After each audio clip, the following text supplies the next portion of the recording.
یہ بات درست ہے، اس کو ہمیں کھلے دل سے قبول کرنا چاہیے کہ ہم مسلمان ہونے کے باوجود ان قدروں کو اختیار نہ کر سکے جو ہمارے آقا نے ہمیں دی۔ اکبر الہآبادی نے کہا تھا، مس پہ ہے اپنی نظر اور سیم ان کے ہاتھ میں۔ ہم تو تانبے پہ نظر جمائے ہوئے ہیں اور چاندی وہ لوگ لے گئے۔ اقدار عالیہ، رویوں کی خوبصورتی، قوانین کی بالادستی اور زندگی کا بہت سارا جمال وہ ہم سے چھین کے لے گئے۔ یہ خزانہ ہمارا تھا، لیکن صاحب جام اسی کا جو بڑھ کے تھام لے، جو بھی محنت کرے۔ ایک وہ زمانہ بھی تھا کہ شارلمان اس کے لارڈز ابھی دستخط کرنے کی مشق سے گزر رہے تھے، ابن حزم کے قلم سے 1000 کتابیں نکل چکی تھی۔ وہ زمانہ بھی ہم نے دیکھا جب پیرس میں کیچڑ تھا اور بغداد عروس البلاد کہلاتا تھا۔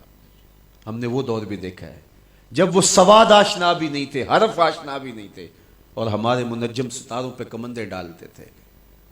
جب ہم محنت کرتے، خدائے زندہ زندوں کا خدا ہے، یہ اس کا اصول ہے، یہ اس کا ضابطہ ہے، لیکن جب ہم جو ہیں وہ پیچھے آ گئے تو انہوں نے آگے بڑھ کر جام تھام لیا۔ یہ بات میں ضرور کہوں گا، خیر کی قدریں جہاں بھی ہیں، کسی کفر کے معاشرے میں بھی ہیں، لیکن وہ پھوٹتی میرے حضور کے قدموں سے ہی ہیں۔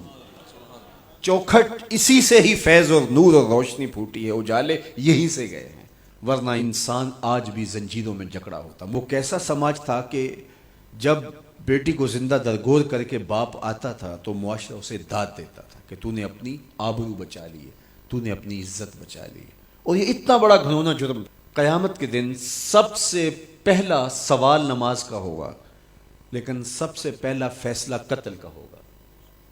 دوسرے لفظوں میں یوں کہہ لیجیے، حقوق اللہ میں سب سے پہلے نماز کا سوال ہوگا، اور حقوق العباد میں سب سے پہلا فیصلہ جو ہے وہ قتل کا ہوگا۔ اور قتل میں بھی وہ بچیاں جو زندہ درگور کی گئی، ان کا مقدمہ پہلے لایا جائے گا۔ قرآن بتاتا ہے، وَإِذَا الْمَوْءُودَةُ سُئِلَتْ بِأَيِّ ذَنبٍ قُتِلَتْ، قبروں میں گڑی ہوئی بچیاں اٹھائی جائیں گی، اللہ کی عدالت ہوگی، ان کے ظالم باپ کٹہرے میں کھڑے ہوں گے۔ اللہ ان بچیوں سے پوچھے گا، بِأَيِّ ذَنبٍ قُتِلَتْ، تمہیں قتل کیوں کیا گیا؟ اب ان بچیوں کو تو پتہ ہی نہیں ہمیں کیوں قتل کیا گیا۔ ابھی آنکھ کھلنے نہیں پائی تھی کہ بند کر لی گئی، زبان بولنے نہیں پائی تھی کہ نوچ لی گئی، زندگی کا پھول ابھی کھلا ہی نہیں تھا کہ مرجھا گیا۔ انہیں تو پتہ ہی نہیں ہمارے ظالم باپوں نے یہ قیامت کیوں اٹھائی، یہ غضب کیوں توڑا، ہمارے معصوم دامن پہ کون سا داغ دیکھا کہ ہمارے ظالم باپوں نے ہماری زندگی نوچ لی۔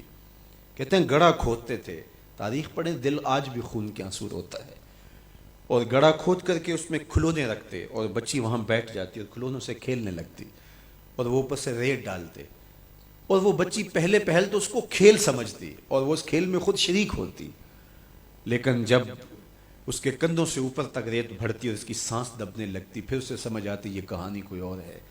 پھر وہ معصوم اور ننھے ہاتھ جوڑ کے اپنے باپ سے زندگی کی بھیک مانگتی، لیکن ظالم سفاک باپ ریت ڈالتا، اور یوں اس کی سسکیاں، اس کی آہیں، اس کی چیخیں، اس کے آنسو اس ریت میں دب جاتے، اور اس معصوم ننھی چڑیا کے لیے نہ کوئی موم بتیاں جلانے والے تھے، نہ کوئی اس کے لیے احتجاج کرنے والے تھے، اور نہ کوئی اس کی FIR کٹتی تھی۔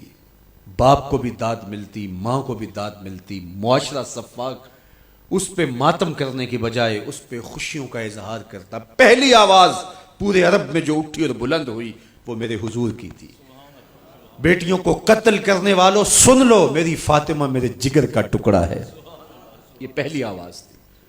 یہ صرف کلمہ محبت ہی نہیں ہے، اس ظالمانہ سماج کے خلاف جو ہے وہ علم جہاد میرے حضور نے بلند کیا، میری بیٹی میرے جگر کا ٹکڑا ہے۔ اور کہا جو دو بیٹیاں، دو بہنیں اللہ کی رضا کے لیے پروان چڑھائے اور ان کا نکاح کر دے، قیامت کے دن وہ یوں میرے نیڑے ہوگا جس طرح یہ دو انگلیاں کری۔ یہ جب میرے حضور نے فرمایا، مجمع سے ایک شخص کھڑا ہو گیا، حضور کیا جس کی دو بیٹیاں نہیں ہیں اس کو یہ اعزاز نہیں ملے گا؟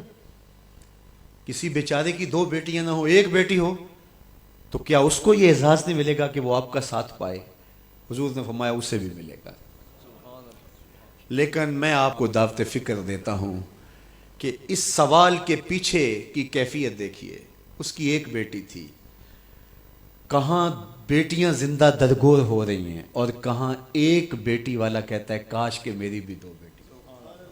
یہ تھا لایا ہوا میرے حضور کا نظام. بیٹیوں والے فخر کرنے لگے کہ ہماری بیٹیاں، یہ ہماری بخشش کی ضمانت ہوگی. 2 بیٹیوں کا نکاح کر لو، بخشش کی ضمانت.